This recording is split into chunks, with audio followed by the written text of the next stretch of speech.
ফীহি শামসু ইয়াউমুল জুমআ।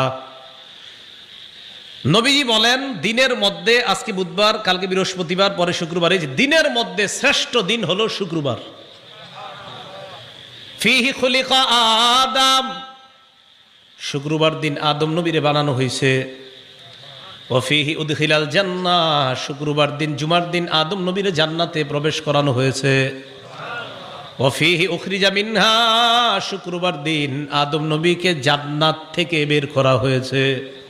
বলেন আব্বা আদমরে কিবারে বানানো হয়েছে? জান্নাতে দেওয়া হয়েছে কিবারে? জান্নাত থেকে বের করা হয়েছে কিবারে? নবীজি শেষে বলেন ওয়ালা তাকুমুস সাআতু ইল্লা ফি ইয়াউমিল জুমআ, কিয়ামতটা যেদিন হবে ওই দিনটাও হবে শুক্রবার। কিয়ামত যেদিন হবে ওই দিনটা হবে কিবার? বলেন কিয়ামতের জ্ঞান কার কাছে?